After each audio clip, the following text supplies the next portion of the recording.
It all started with a few guys who decided they didn't feel comfortable actually playing where they were playing in straight teams. So a lot of them decided, you know, want to feel safety in numbers, let's get together, kick around in the park, no pressure. Then we started finding there were loads of people who wanted to join. And the numbers grew and grew and grew. I think for me, it was mainly curiosity when I came along, just thinking, I can't imagine people like me actually playing football. My intention wasn't to hang around because I was actually playing in straight teams and quite happy. The fact that I had hidden my sexuality, I just thought, you know what, they don't need to know, so I'm quite happy where I am. I didn't realise that, so you were playing in a straight team, but quite happy. You were just hiding your sexuality. Just hiding my sexuality. I think the only issues I had with maybe hiding it is the fact that you think you could never come out to them? I didn't come out to any of them. My first game, I didn't sleep 3 nights before that. Because I thought once we go out there, everybody's going to know. They weren't going to know, but I thought the whole world is going to know Ashley Pitter is gay. I think my worst experience, and I almost left the club over it, was the fact that we were playing a team that half the team was Afro-Caribbean. Mm-hmm. And we sometimes know how the Afro-Caribbean community is like around gays and things like that. And we went and played, and they were singing this song in the corridor to our dressing room.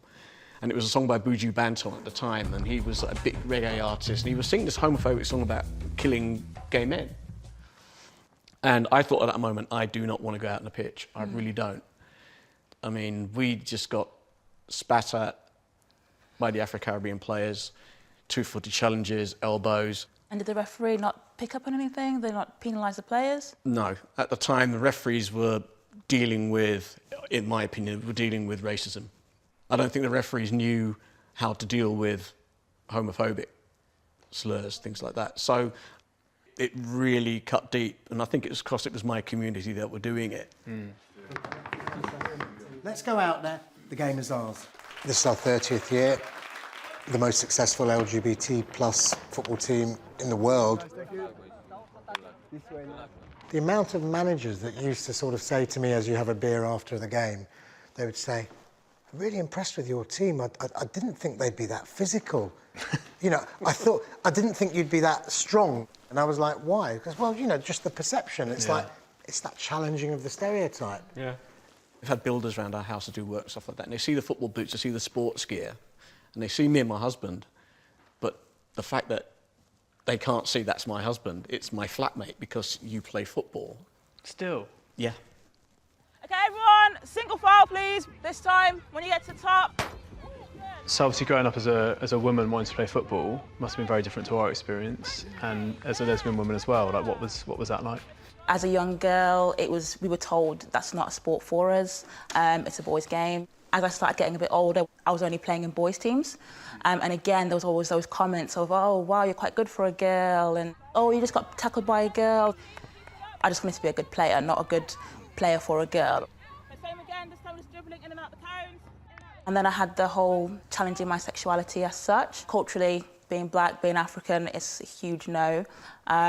We had that drawn into us from very early ages. At my age, when I was about 13, 14, the pathway to be professional wasn't that clear.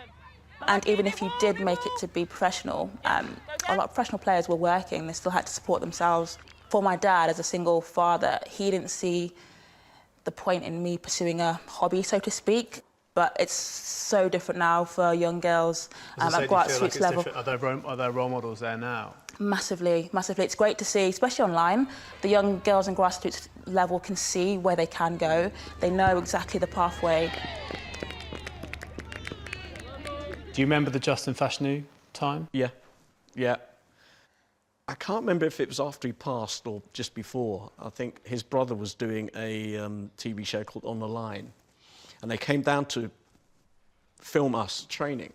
And I was so proud of our club because we said, no, we don't want to do this unless you come out with an apology for what you said about your brother. Mm-hmm. And to his credit, he apologised. We're gaining traction. Like, the conversation's getting louder. How far we've come from the days of awful homophobia in football to rainbow laces and supporters groups at clubs, because it's amazing. Even in the 11 years I've been at the club, I've seen a change in attitudes, and it's so encouraging. We can talk about progress, and it's absolutely fantastic, but let's not be complacent, ever. What we do on the pitch can be a force for change off the pitch as well.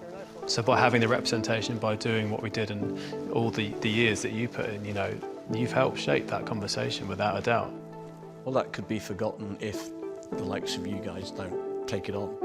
Yeah. That's the thing. We can talk about, you know, I was talking today to someone saying, is there any need for the gay football thing or the gay games or whatever? And I said, well, yeah, there will be a need because human beings have very, very short memories. Anyone who says, why do we still need this safe space? Why do we still need pride? Why do we still need a gay bar? Why do we still need a gay football team? And to remind people. Stonewall to me means inclusion. I think for the first time ever, it's the first time where a women's team is treated the same as the men's team. We have the same access to the pitches, to training facilities, to equipment. I'm so proud on every Saturday morning when I walk onto the pitch, when I put our new Unity strip, which is made up of the trans flag colours, knowing that what we do on the pitch is making such difference to people off it.